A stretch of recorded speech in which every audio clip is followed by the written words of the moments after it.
दोस्तों, अगर मैं तुमसे पूछूं कि तुम्हारी जिंदगी का सबसे बड़ा दुश्मन कौन है, तो शायद तुम किसी इंसान का नाम लोगे, किसी परिस्थिति का नाम लोगे, किसी गरीबी, किसी असफलता या किसी समस्या का नाम लोगे।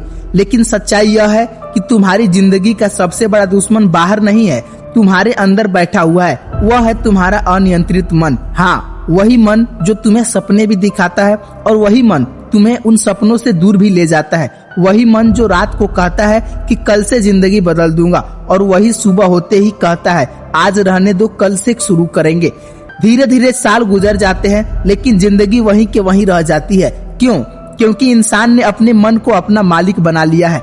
और याद रखो, जिस दिन मन मालिक बन जाता है उसी दिन सपने नौकर बन जाते हैं। एक बात बताओ, तुम्हारी जिंदगी में कितनी बार ऐसा हुआ है कि तुमने कुछ बड़ा करने का फैसला किया हो, तुमने कहा हो अब मैं पूरी मेहनत करूंगा, अब मैं पढ़ाई में जान लगा दूंगा, अब मैं अपना लक्ष्य हासिल करके रहूंगा, लेकिन कुछ ही दिनों बाद तुम फिर पुराने रास्ते पर लौट गए। क्यों? क्या तुम्हारे पास क्षमता नहीं थी? क्या तुम्हारे पास समय नहीं था?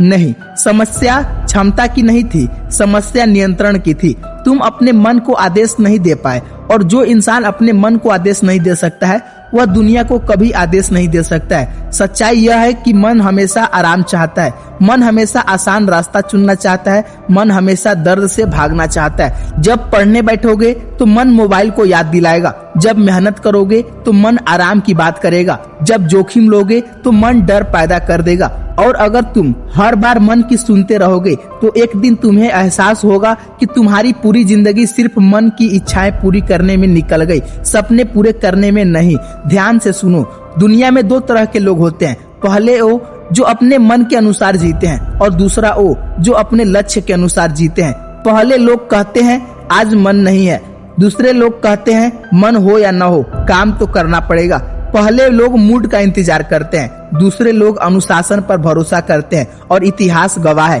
कि दुनिया हमेशा अनुशासित लोगों को याद रखती है, मूड वाले लोगों को नहीं। तुम्हारा मन तुम्हें हजारों बहाने देगा, वह कहेगा अभी तुम तैयार नहीं हो, अभी सही समय नहीं आया है, पहले हालात ठीक हो जाएं, पहले आत्मविश्वास आ जाए। लेकिन याद रखो, आत्मविश्वास काम करने से आता है, इंतजार करने से नहीं। ओवर थिंकिंग यह एक ऐसी जेल है जिसे इंसान खुद बनाता है और फिर खुद ही उसमें कैद हो जाता है। वह घंटों सोचता है अगर मैं असफल हो गया तो, अगर लोग हंसेंगे तो, अगर मैं हार गया तो, अगर सब गलत हो गया तो। लेकिन वह कभी नहीं सोचता अगर मैं सफल हो गया तो, अगर मेरी मेहनत रंग ला गई तो, अगर मेरा सपना सच हो गया तो। मन हमेशा नकारात्मक संभावनाओं को बढ़ा चढ़ा कर दिखाता है और सकारात्मक संभावनाओं को छोटा कर देता है। याद रखो, तुम्हारा मन की हर बात सच नहीं होती, हर डर वास्तविक नहीं होता, हर विचार सत्य नहीं होता।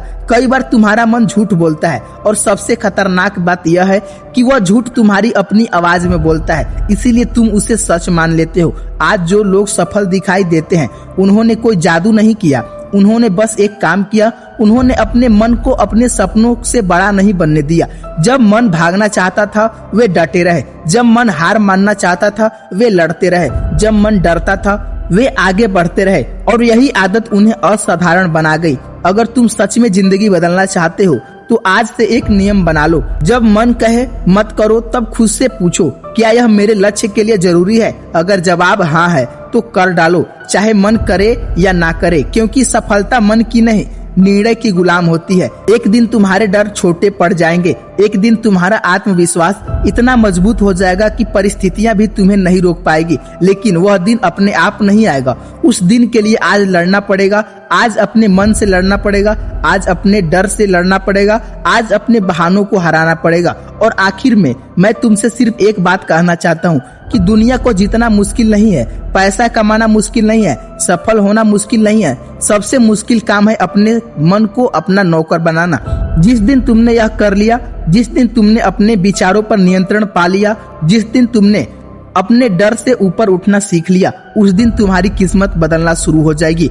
याद रखो, मन एक शक्तिशाली सेवक है लेकिन खतरनाक मालिक भी है, इसीलिए उसे गुलाम मत बनो, उसके मालिक बनो, तभी तुम अपनी असली क्षमता तक पहुंच पाओगे। धन्यवाद।